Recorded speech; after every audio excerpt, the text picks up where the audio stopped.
Bedtime Stories! Yay! Hello children, Leanne here. Today we're going to read a story called The Smeds and the Smoos by Julia Donaldson and Axel Scheffler. Before we start, I want to teach you a few signs so that you can sign with me. The first sign is lake. Lake. You try. Good. The next sign is hill. Hill. You try. Good. The next sign is red. Red. You try. Good. The next sign is planet. Planet. You try. Good. The next sign is blue. Blue. You try. Good. And the last sign is purple. Purple. You try. Fantastic. I think we're ready to start reading. By a alluvial lake on a far-off planet, there lived a young Smed and her name was Janet. Not far away, on a humplety hill, there lived a young Smoo by the name of Bill. Janet, like all the Smeds, was red, and this is what her grandfather said.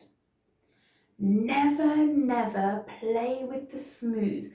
They sleep in holes, they wear strange shoes, they jump about like kangaroos. Never, never play with the Smoos. Bill, like the other Smoos, was blue, and these were the words of Grandmother Smoo. Never, never play with the Smeds. They have strange hair upon their heads. They sleep in funny things called beds. Never, never play with the Smeds. The Smeds on their lake liked nothing better than splashing about and getting wetter and wetter. But Janet grew bored with this watery play, and early one morning she tiptoed away. The Smoos jumped about on their humplety hill. They bounced up and down and never stood still. But Bill was beginning to think, this is boring. So early one morning he set off exploring. Janet met Bill in the Wirpular wood, where the truckles grew tall and the glompom smelled good. The two rubbed antennae and played all day long. She told him a story. He sang her a song. Then they climbed to the top of a gerberry coot and nibbled its juicy and jellyful fruit. Till who should disturb them but Grandfather Smed, shaking his fist as he angrily said, never, never play with a Smoo. They're such a nasty shade of blue. For the 100th time I say to you, never, never play with a Smoo.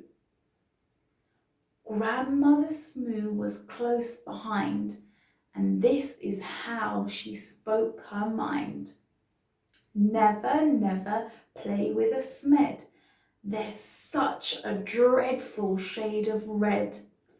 I'll say again what I've always said, never, never play with a Smed. Years went by on the far-off planet. Janet missed Bill, and Bill missed Janet, but off they crept whenever they could to sing and play in the Wirpula wood. The two of them grew and decided to wed, but what do you think their grandparents said? Never, never marry a Smoo. They're a beastly bunch. They're a crazy crew. They drink black tea. They eat green stew. Never, never marry a Smoo.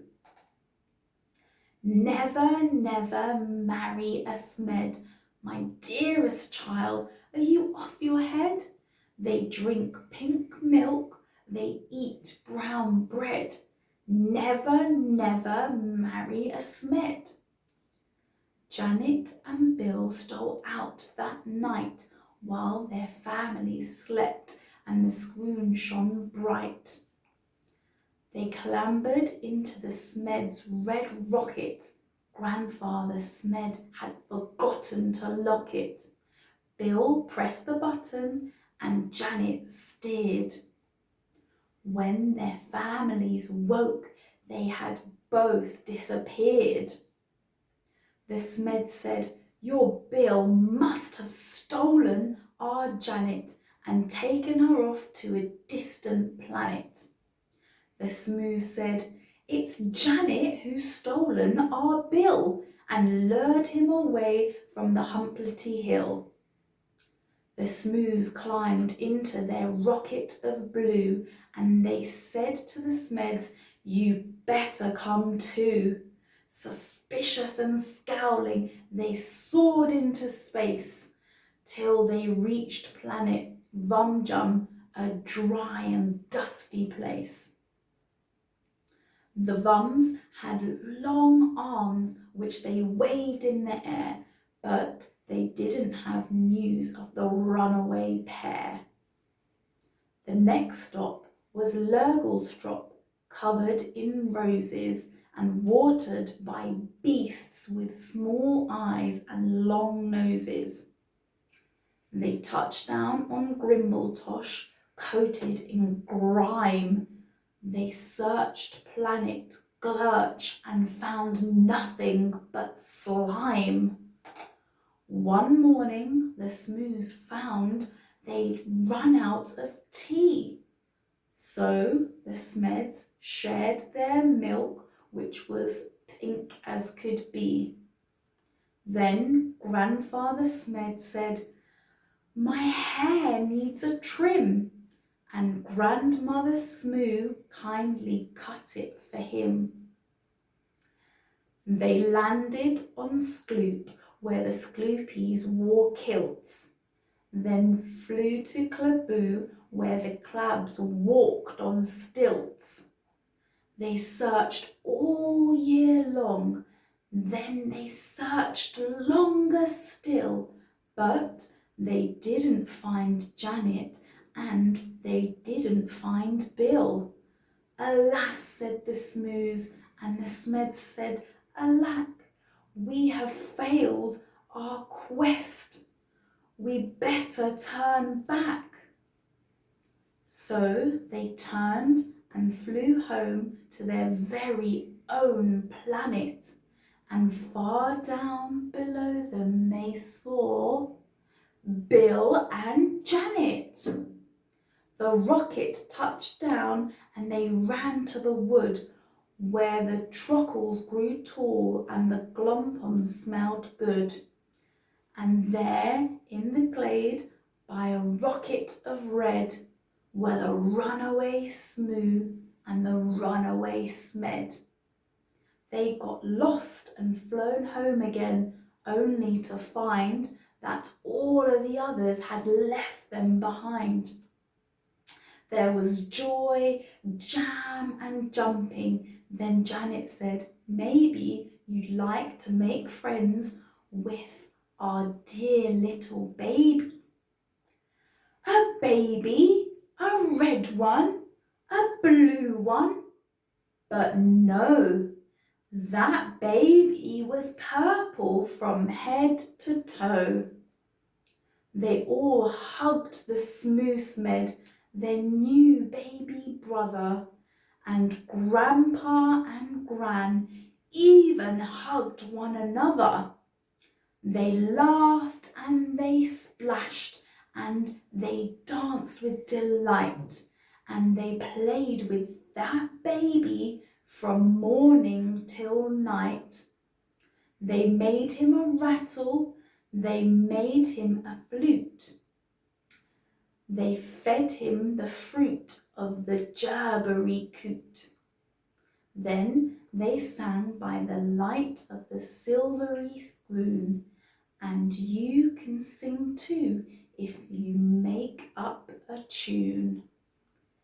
Play with the Smeds and play with the Smoos. Play with whichever friends you choose. Then close your eyes and while you snooze, dream of the Smeds and dream of the Smoos. And that's the end of the story. Let's remember the signs that we learnt at the start. The first sign was lake. Lake. You try. Good. The next sign was hill. Hill. You try.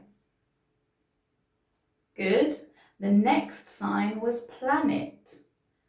Planet. You try. Good. The next sign was blue. Blue. You try. Good. And the last sign was purple. Purple. You try. Fantastic.